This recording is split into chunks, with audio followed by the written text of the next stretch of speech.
Hello, I am Lee Nelson B, musician for Lonely Ghost Records, and this is Tellin with Alan. Here, we will go over recent Lonely Ghost releases, as well as those from affiliated artists, in a quest to get liner notes that you cannot get in a digital era. I hope you enjoy.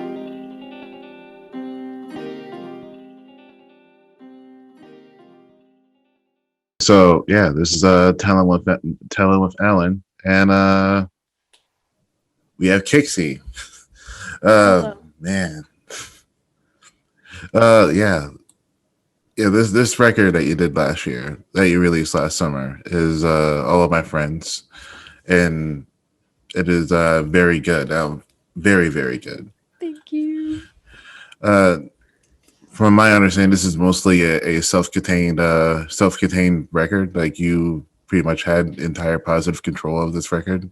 For the most part, yeah. I think Alex mentioned playing bass on it, a few tracks or something like hmm that. He played bass, and I think my sister played piano in some parts. But other than that, that was mostly me. So I'm assuming you're sitting where you recorded it. Actually, no. I was in my dad's house when I Oh, recorded it. Now I'm in my mom's. So, okay. yeah, basically the same place in a way. But still, you're able to have this really clean, professional sounding record, like just recording by yourself. Well, I try. So, I mean, it's a pretty damn good attempt. It sounds better than any of my records. thank you. But yeah, this your musical instincts, like some like you and Alex from Ariser, have really good musical instincts. There's like very few songs I think on all of my friends that could have resulted from happy accidents, as I like to call them. Um, or maybe some may have, but this seems like a record that you planned and mapped out, and had like a concept of what was going on.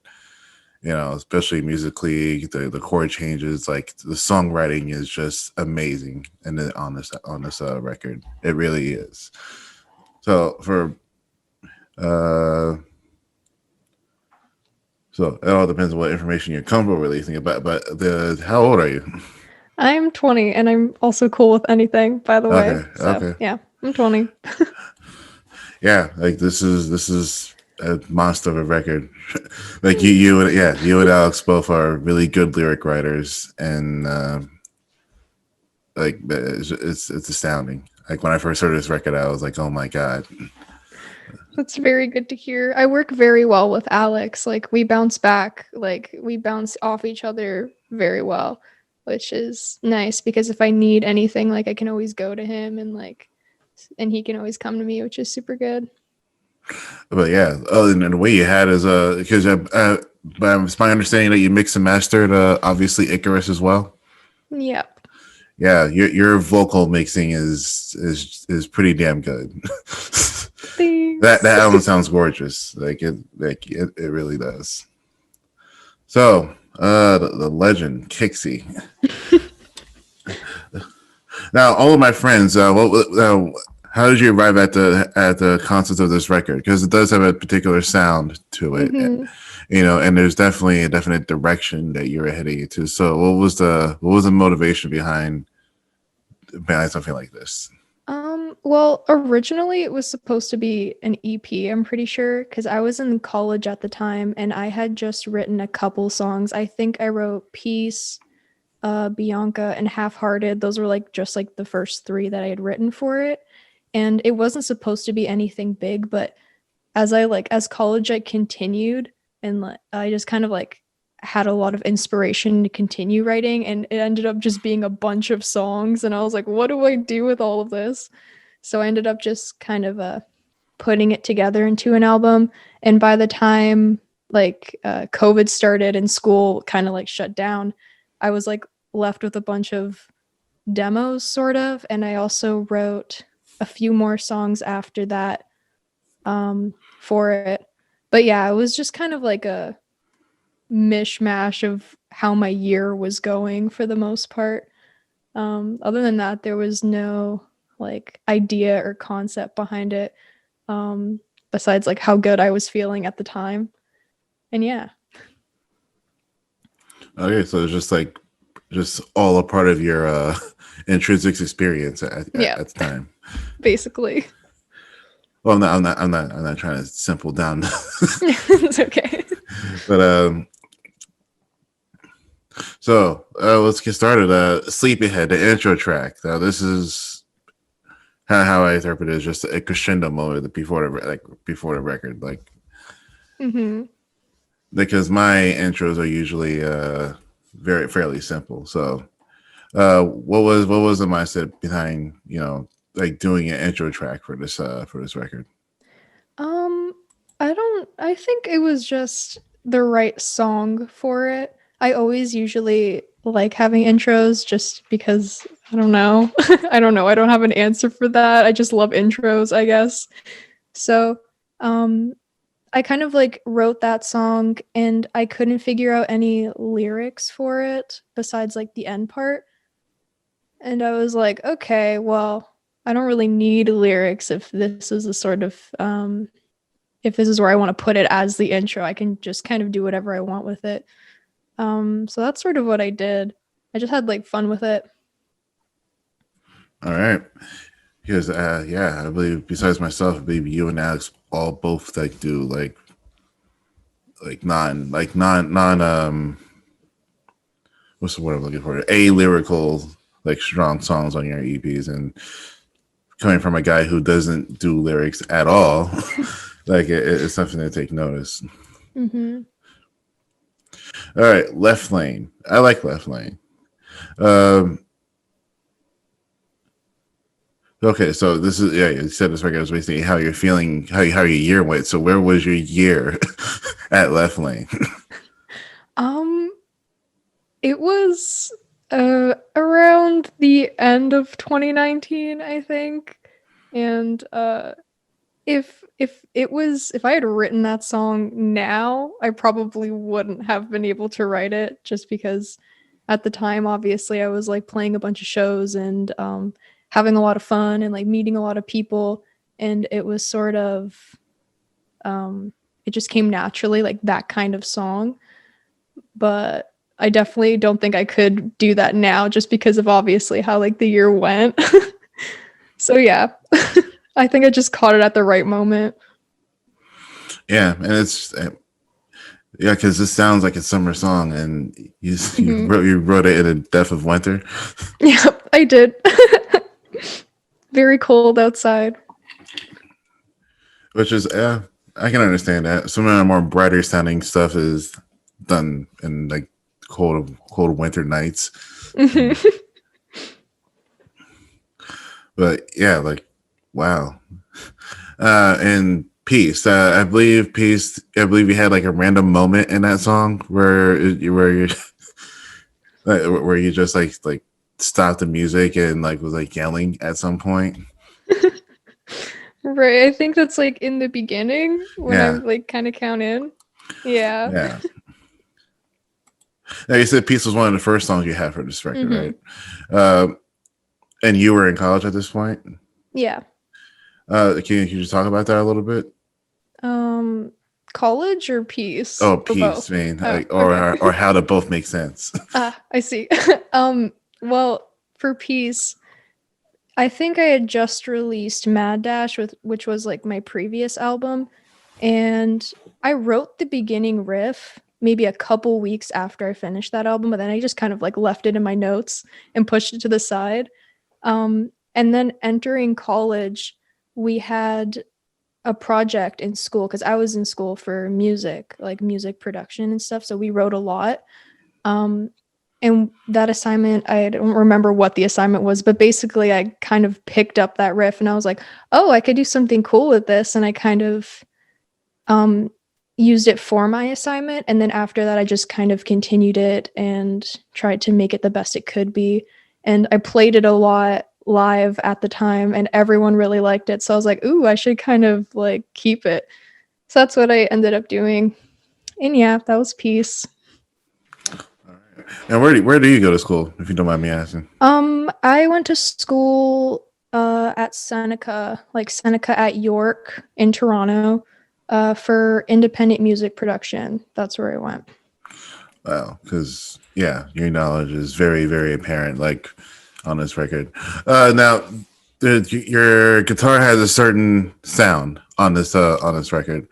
Could you explain why like you went with like that particular like sort of like 90s ish like guitar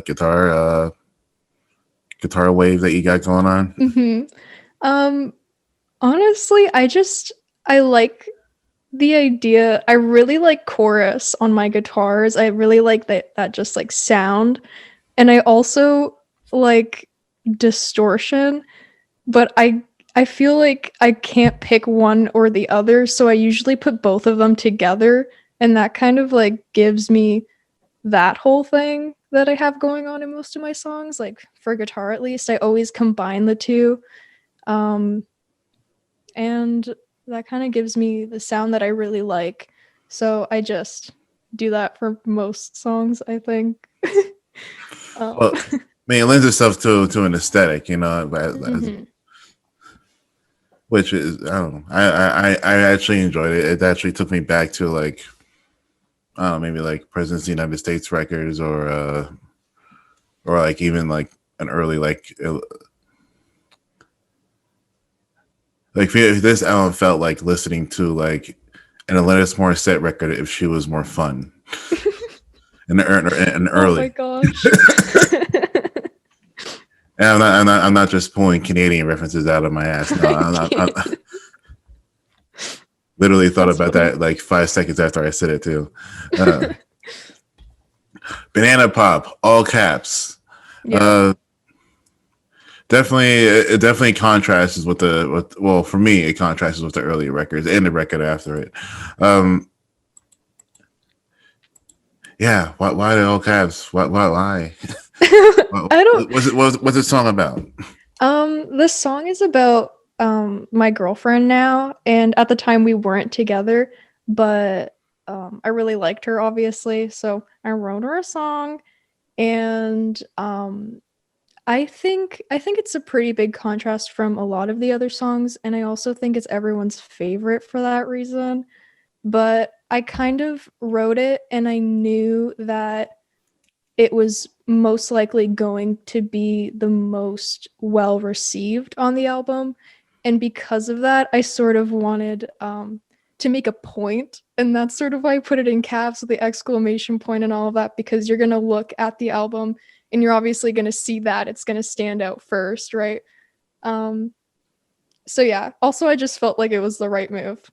So yeah. Yeah, it's a damn good song. You did a good Thank you. job. For that to be about like somebody you're currently with is that would be that would be an honor.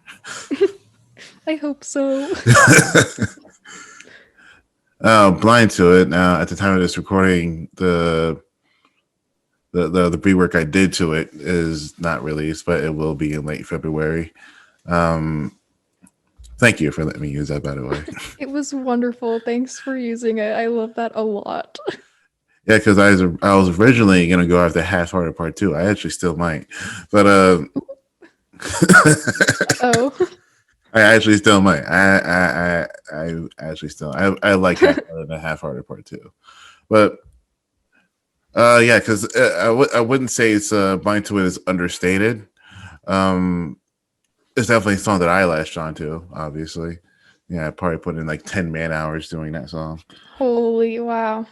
Well, I mean, I was still learning. Like I just got like a newer edition of my software, which means I had access to way more plugins than I ever had. So Mhm. I was like trying out every setting at every at every, and your song fell victim to that.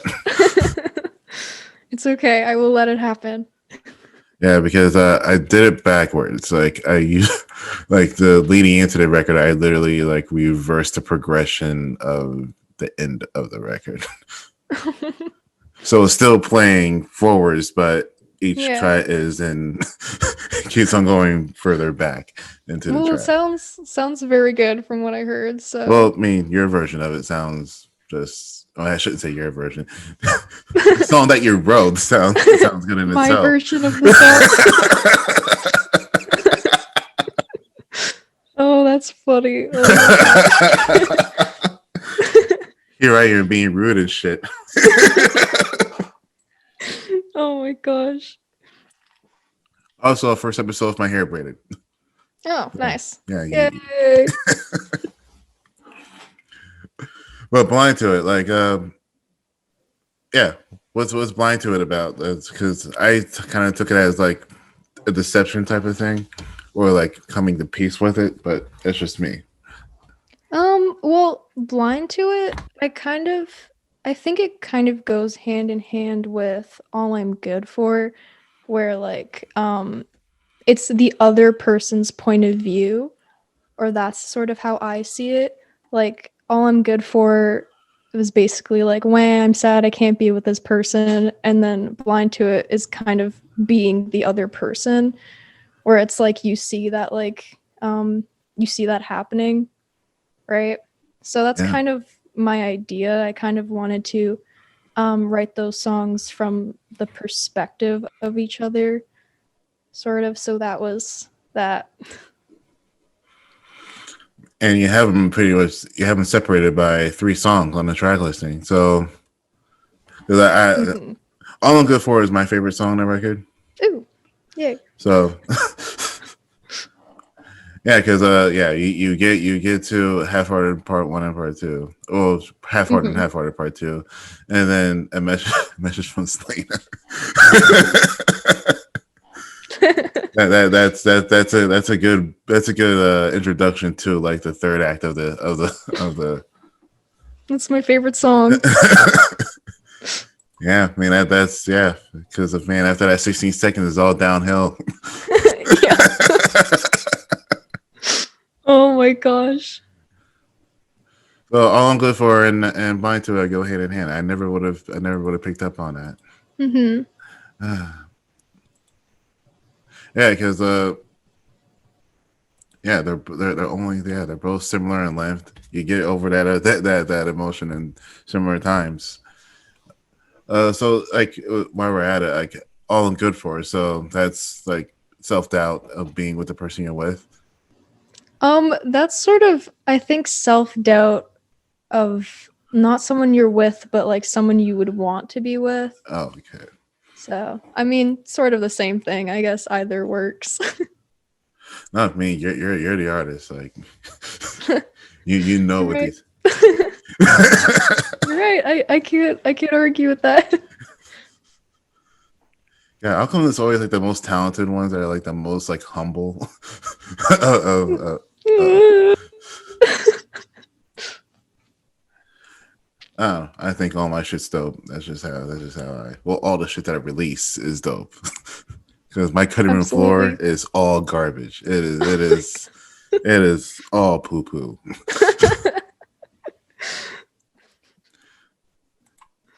All right, but half-hearted. You mentioned you had those songs for a while as well. Hmm. Where are those? Where are those? Did they come together? Was it a package deal like when you involved this, or was it like Um, okay, it wasn't, I think it was also a school thing. Most of those songs came from school, right? Half-Hearted Part 2 was an assignment where we had to remix our own song, but because okay, background story. okay? Basically, my teacher needed someone's demo in the class in order to do that assignment, and I think I was actually ended up being the only person that submitted a demo.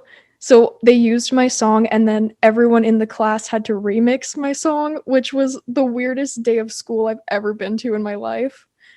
Just listening to my song like over and over from like different people's perspectives. But I also had to remix it, but which was kind of difficult because it was my own song to begin with. But I ended up coming up with that. I think I did it the day the project was due or the night before or something. Um, and I didn't expect to put it on the album, but then I was kind of like, oh well, whatever. Um, but yeah, the original Halfhearted came about like in the beginning of the school year, totally unrelated to anything else, just kind of just a totally separate song. And then the second part came after, and I just kind of put them together because, I mean, it's like they're just obviously the same song from like different, yeah, you know, you know. When you said that the class had to remix it, like did they just have to like attack it from an engineering point of view, or actually like compositionally redo it? They had to like redo it, so I think they could use my vocals and like one other thing that I had in my demo on Logic, and they all had to take my project file and like put their own MIDI under it and like their own like whatever they wanted, like harmonies and synth and whatever they felt like should be in the song. Um, but just using like my stems to begin with. So yeah, it was definitely interesting. So you're an Apple lady. Oh, yes. I am an Apple lady. I was an Apple guy. My first EP was done in GarageBand and Cubase back when I had it working for my Mac Mini, I did a couple songs in Pro Tools as well. So yeah, Yeah. that was thanks to my connection at school. Like my teacher was like made me get some shit from home, and like wanted me to learn Pro Tools because I was like the one like showed initiative. Mm-hmm. Like I was the guy miking up like SM57s to like drums for like an hour so he can Yeah. get a session going, and not and actually like having like a professional demeanor in the studio, and had like but like yeah, he definitely like was like, hey man, bring in some stuff. Real nice guy. He wasn't the actual original instructor that was supposed to teach the class, because like the original instructor like went on strike and he was like crossing the line, and I'm glad he did, because he like really nice guy. I learned everything I know about like mixing, at that point, thanks to him, and Mm-hmm. what plugins are, what a compressor does, and stuff like that. Like that level of stuff that I needed to learn, because I literally sat on music until until I can get it sounding right, and now I figured that got a piece of my special sauce. I started building up. Like your usual suspect of plugins that you like to use, depending on what you think you're going for. But yeah, like having that education helped me a lot. Yeah, same. And definitely put a battery in my back. Mm-hmm. I was just, and I remember all I'm good for, it elicited memory of mine about like just like motivation and its worth. Because when I was a kid, I got like picked on and shit, and like I was like in first grade, and we were like out in like the playground, and I guess we're about to play basketball or something. Yeah, we were about to play basketball, and like there's two kids like picking teams and shit, and I never was the first kid, right? Mm-hmm. Until this one kid, Carol O'Brien, I'll never forget it. Like I don't think he even remembers this happening. Like, but like he looked at me and he was like, I'll take my man in a Looney Tunes shirt. And I felt like, and I was like his first pick, and I was like, oh shit. All right, had a good game. Had a good game after that. I remember feeling good about that. Like because usually when you pick last, you're not having the most fun time. But this kid picking, I was like having a ball, like all throughout that recess. Mm-hmm. But I bet it was a great game. Yeah, that's the memory of all I'm good for. that came into my head. Mm-hmm. A message from Selena, like.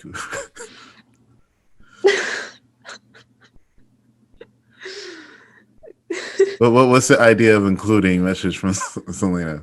Was it just like one of those studio things that happen, or?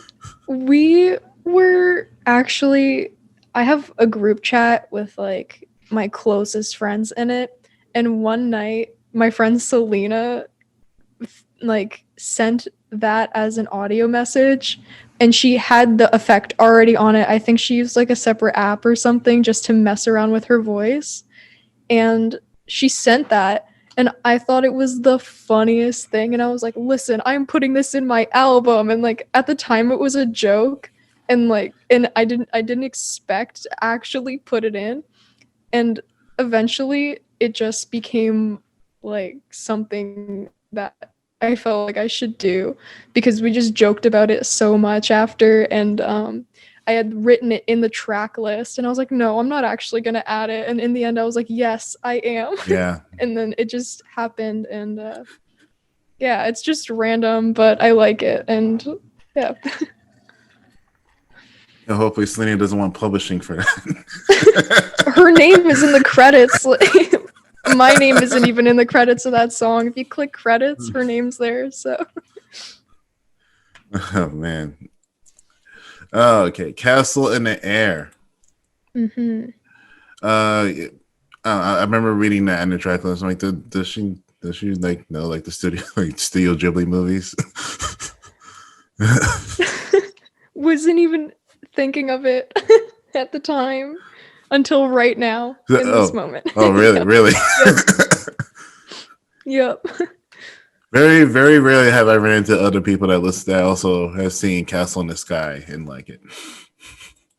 I have not watched it, but Oh, I should. It's definitely something I should watch. It is. I don't know. I'm a sucker for Studio Ghibli movies, so that's just me. Now, this is. I would say there are songs that people run into that like I would be like really proud if I actually did this. Like I don't know. Castle in the Air is a song that I'm like, how the fuck did she arrive at this? It's a slower more down tempo song on the album. Definitely one that I listened to I think 2 or 3 times when I got to it. And you have a feature on here as well. The only feature on the record, unless you want to count Message from Selena. But yeah, how did this come together? You're never gonna have guessed it. It was a school project. It was actually the last project that we had started in person and then school shut down, so we had to finish it completely online. Which was devastating for me because we were coming up with something like really good, and not being able to work with my friend Marion, who's the person on the song, who was another student in the program, not being able to work with her in person and like not getting that experience of like collaborating with someone in real time was like definitely like super hard. But we did the song and it came out like really good. I was like a huge fan of it when we were writing it, and she did an amazing job. And I feel like she totally stepped out of her own comfort zone because she's more softer, more like indie folk style, like Phoebe Bridgers type of writing, and I'm definitely a little bit more louder. So she definitely did her best to kind of match my energy, and she did a fantastic job. Like she's like my favorite person on earth. And yeah, the song would have not been the same without her. So I definitely give her like a lot of that credit as well. But yeah. Yeah. Actually, when that song got graded, I don't even think it got that good of a mark when my teacher was grading it. I don't remember exactly what it got, but it was not what I was expecting, and I was really upset about it. But that's okay because now we have a good song and the grades don't really matter at this point. So What would you say that? What would you have gotten out of it if you could have done it like in person? Like, I don't know. I guess it's just I don't know. Just having her like there would have been super cool to do it in person. Like being able to. I used to like in college. We used to stay at school until the school would shut down, like close completely, and the janitors would have to come around, and no one. We would have to like hide in the sound booth so no one would know we were in there, and it was a whole experience, but we would just stay there and like write songs like really late at night, and that whole thing was just it was awesome to be able to have that experience with like other people who are trying to do the same thing as you. As soon as you put like a computer in front of it or like long distance, it can still like be really good. And I still do have like amazing collabs with people over the internet, of course, like Alex and everyone else that I collaborate with that I've never actually seen face to face. But after being able to experience that with certain people and then having it taken away so fast and then having to hand in the song, like having to finish it, it definitely wasn't the same as it could have been, but I think it still ended up as good as we wanted it to. Right. So, Do you prefer like I'm assuming you prefer like studio work or like being able to perform like around other people, right? um, actually, no. You, I you prefer home recording? I prefer home recording. I can't sing when other people, if it's not like an actual live performance, if I'm recording like takes, I can't do it in front of anyone else or I get really nervous. And if I mess up, it just feels really embarrassing. So I have to be like alone, like no one in the house, nobody talk to me. I'm doing my thing. Like do not contact me until I'm done. Um, but yeah, so studio spaces kind of make me nervous because there's like a lot of people watching you, and I've never been the person recording. Um, so if that ever were to happen one day, that'll be extremely nerve wracking for me. I don't know if I could do it, but we'll see. I've always when I was in school, I was always the guy recording. Like they had to kick me out a few times because nobody else knew how to record because I would always like take it up like, yeah, okay, we're recording, all right. Yeah. Because I like once again, like if I'm the person miking up everything, I know how everything is buzzed. Mm-hmm. I know my I know how I want my sentence to look like on the Yeah. board and everything. Like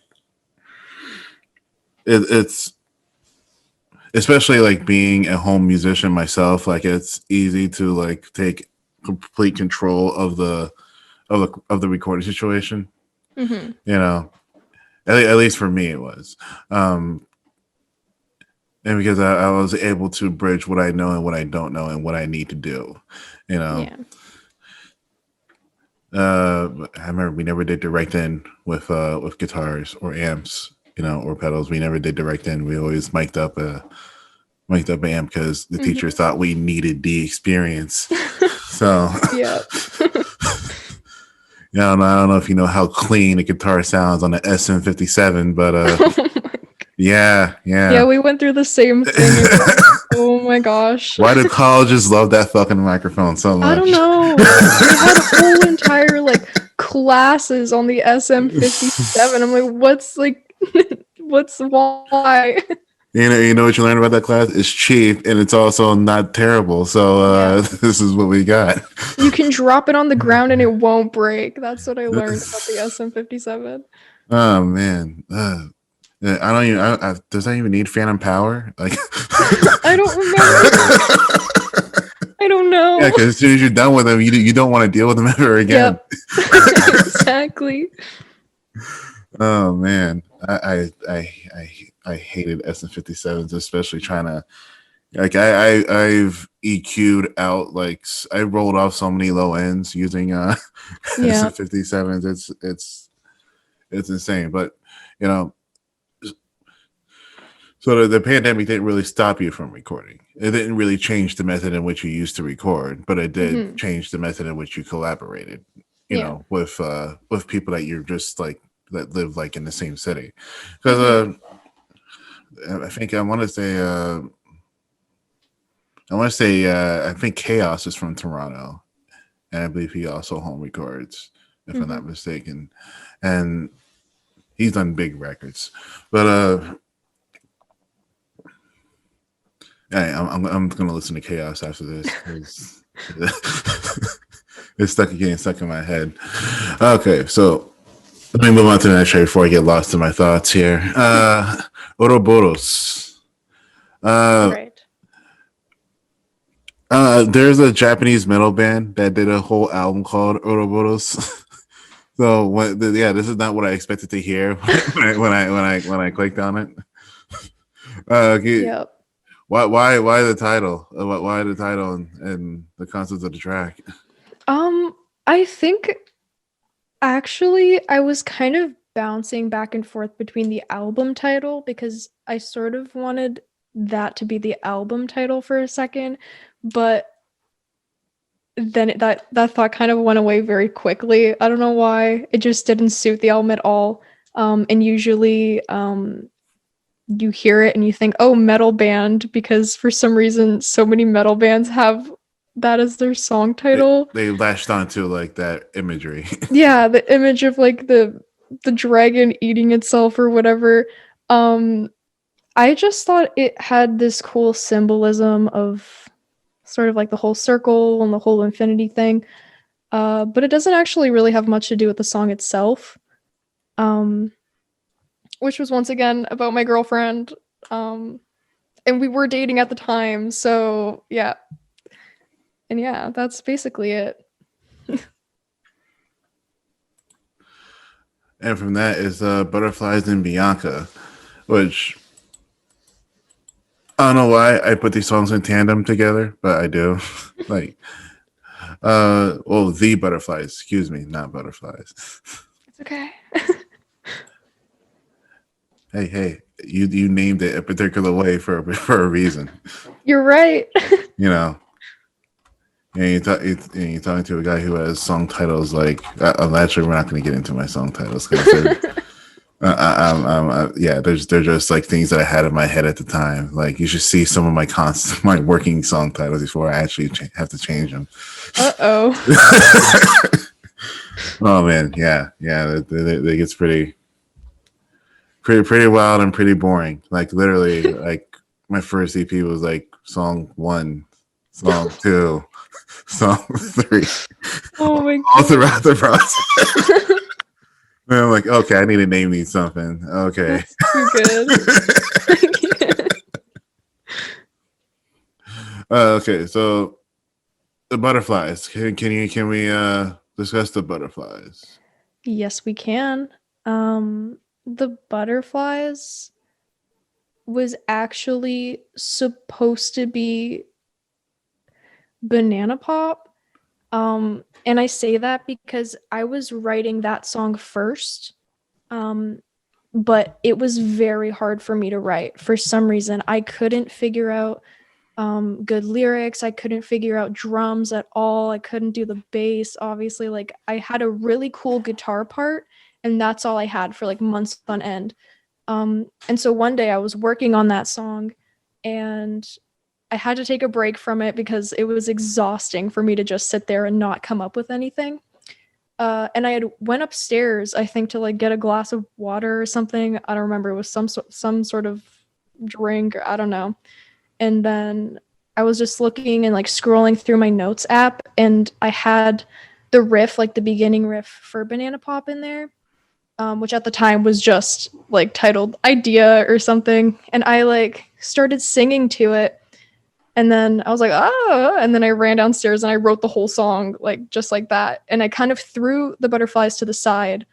Um, and I kind of left it there for a really long time. And I think it was the last song that I ended up finishing on the album. Like, I remember that was the last song I did lyrics for. Just I couldn't figure it out until like the very last day, and it just sort of like clicked, and I kind of got the ball rolling, and I just threw all the ideas together that I had for it, and it ended up like turning out much better than I originally thought that it would have.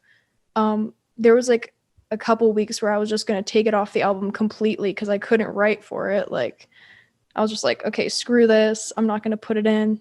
And then I came up with something, and it was really cool because a lot of people thought that song was really great. So if I hadn't have put that on the album, like, who knows, right? But I'm really happy that I like stuck through with it, and I kind of like battled that um, idea of like not being able to write for it, because it ended up becoming, I think, one of my favorites that I wrote, I think, on the album. Um, And yeah, so there's that. I definitely understand that. I believe on 2.0, I have the Cure song, "Just Like Heaven." Mm-hmm. Um, yeah, the second track. It's a basically a remix of a Hacker's version of Just Like Heaven, Right. and that song I probably have the most man hours into Mm-hmm. of any song like that, because I did like three different, completely different versions of it, Well. and each one wasn't good Mm-hmm. until the last one, and the last one actually was like when I put together like albums, as it were. I have what I call pillars. They're not necessarily like the the strong set pieces for the album, but they're definitely like they're once I finish like the pillars, I know what this thing is going to sound like. You know what I Yeah. mean? And definitely just like it was like the first pillar, and I really like that song because for one, I just spent so much time with it, redoing it Mm-hmm. until I arrived at what basically became the sound of 2.0. Right. And yeah, like I can understand it. Some of the songs that give you the most trouble are the ones that ended up being your favorite, because like you see like an evolution of like your skills and what you knew at the beginning Mm-hmm. and what you knew at the end. You see that progression, even though if people just hear just like, you know 3 minutes and 40 seconds of of one thing. Yeah. And the last song, the actually longest song on the album, Yeah. you get close to 5 minutes there. Whew. Yep, I do. And I think this is at the point where I realized that you pack a lot of different musical ideas, like, especially like as far as transitions go, and like you pack a lot of melodic ideas in your songs. Mm-hmm. I definitely try to. It definitely keeps the listener interested. I did not get bored once throughout this That's record. very comforting. It's a very exciting listen. Bianca the longest. Why the length on this one? Why what could you not get done in a short amount of time? um, I don't think I intended it to be too like so long. I never intend my songs to be like over 4 minutes. Sometimes I get there, but I always try to fit as much as I can within like 3 minutes because um it just I don't like when songs drag on and on and on forever and ever. Um unless there's like a lot going on, obviously, but I can't have that. But for that song, I think there was too many ideas that I couldn't put. If I was gonna have the crowd in there and all of that, there was no way that's gonna be 3 minutes long. There's absolutely no way with the intro and like the bridge and everything. And on top of that, usually if I do have a long song in a project, um, it is always the last song for some reason. I just something I do. Um, and I think writing that, I knew it was going to be the outro, so I stopped sort of caring about how long it was going to be just because I knew it was going to be the outro. So it can be as however long as I want. I got all the time in the world, blah blah blah. But yeah, I definitely think I tried to keep it not dragging on, but it still ended up pretty long. I'm not upset about it. I think I did what I needed to do for that song. I mean, yeah, I could definitely. That makes sense. All of that makes sense. Now, your recording situation. You record at home, obviously, Yeah. and this record this sounds like a studio album if I ever heard one. This sounds professionally recorded, professionally done, professionally sung, professionally mixed and mastered. Um, which I've always mixed and mastered my own stuff, but then again, I record everything and this computer that I built. But like, well, where did your recording situation change throughout this record? Like, did you get like better equipment at some point, or like or was this like all done once you had your final, recording situation figured out? Um, I don't actually think I got anything different than what I had in Mad Dash, if I'm correct. I think I got my guitar, this one, right before I wrote Mad Dash, and I got this mic right after I recorded the first version of Mad Dash, which originally I recorded that with a different microphone, listened back, hated the way it sounded, got another microphone the next day and re-recorded it completely. Wow. Um, yeah, that was a mess. But anyways, but I think after this mic, I don't think I had gotten anything else. I think I just kind of improved on my mixing skills, which was probably the biggest difference for me between the sounds of those two albums. Um, I think I definitely bought a capo and some picks, and other than that, that was all the equipment I had gotten, and a new set of strings. But other than that, I already had all of it from Mad Dash. Because it definitely seems like you gotten a lot better at like mixing your mid and high frequencies a lot more. Mm-hmm. Yeah, because I don't know, like what are your usual suspects as far as like vocal mixing goes? Like, do you record in mono or like what goes on? I record in mono and then I try to make it sound as wide as I can afterwards without destroying the vocal completely. So I do a lot of like double tracking to kind of make it sound like it was stereo, but it's not. So the guitar is all mono and I double track that. The bass obviously is in mono, and the vocals are all in mono.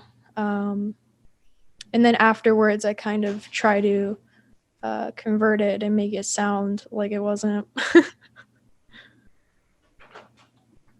Yeah, because that, like I said, this sounds gorgeous, and I think it's a testament to, especially obviously Icarus.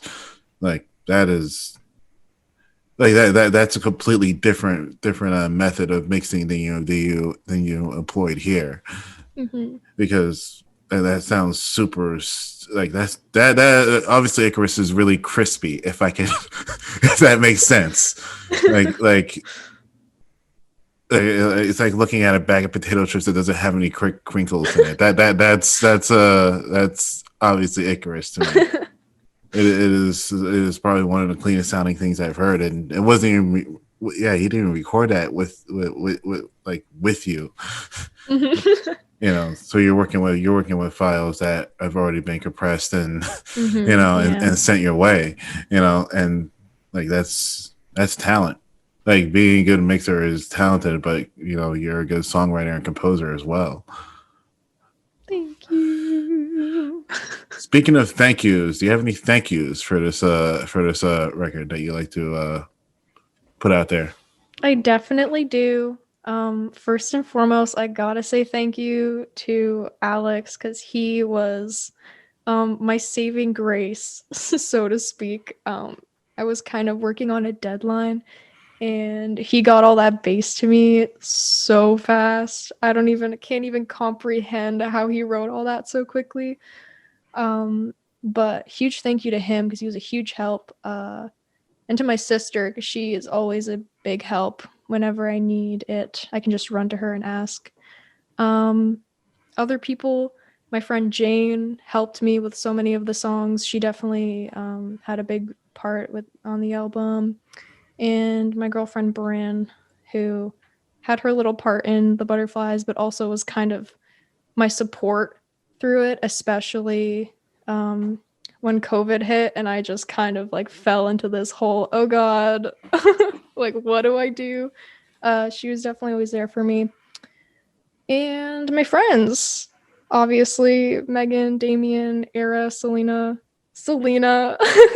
um, they were also a huge help, and they helped me with a lot of the inspiration on the album. So, yeah, I sort of wanted to dedicate all that to them, hence the album title. And yeah, also one more before I forget.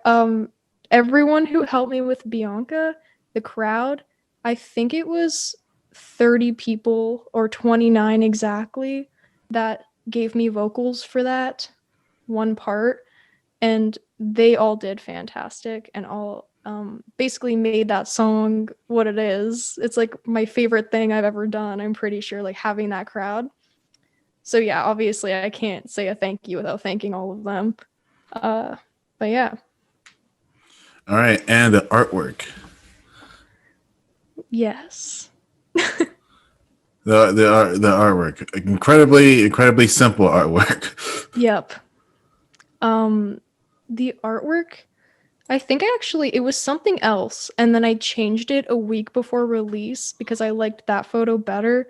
I don't really know why. The original photo was me and Selena on a subway, and the subway was like moving, and I thought it was the coolest thing, like the best photo ever. It sounds like a Toronto ass photo. It was extremely Toronto. Like you could see like the destination on top or whatever.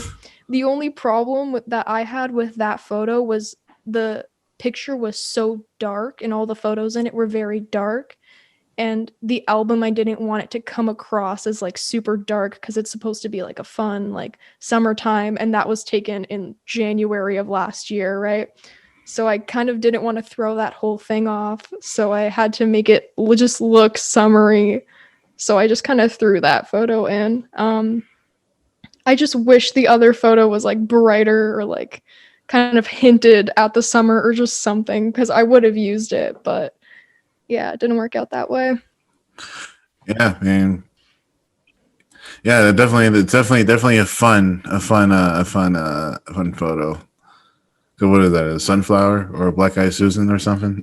That's definitely a sunflower. It is my favorite flower, so I had to have it there. My dad used to eat sunflower seeds like crazy. Or like picking those things off the ground. They're great. Sunflower seeds are fantastic. They are. I have to be in the mood for them now. You're right. Okay, so where can people find you? Where can people find you? Where can they find your record? What services do you offer? I assume you do offer to mix and master if you did it for Alex. So yeah. I am the most active on Instagram and Twitter. I don't post much on Twitter. I just kind of retweet a bunch of stuff, but sometimes I post and definitely answer DMs and stuff, but 100% the most active on Twitter and Instagram. I got a YouTube. I got all the fun stuff. Bandcamp, Spotify, all of that. If you just look up Kicksie, I'll probably be there, hopefully. And as far as mixing and mastering goes, all of the information on that can be found on my Instagram. I have it in a little highlight. And you can just click on that, and it basically, I have just like photos that you can scroll through, and it tells you all the information on that. So yeah, that's that. All right. Well, this has been a wonderful conversation. Let me just end this off. I was extremely nervous doing that rework of yours because I did not know how you were going to react because I never interacted with you before until that point. You know, when I introduce myself to people, I usually like remix a record, and then because I don't want to show up like, hey, you know, this 230-pound black guy is just going to start to talk to you. It's okay. Like I woke up that morning and like I saw that you had like messaged me on Twitter, and I listened to it and I was like, this is fantastic. What the heck? I was like a huge fan. And yeah, so thanks for doing that. That was fantastic. Oh, thanks. Like I said, thanks for letting me use it, and I may use more because this. I think this record begs to be begs for to be remixed at some point. Like. Do with it as you please. Just go ahead. Yes, yes, ma'am. And yeah, Kicksie, to all my friends, listen to it. Thank you.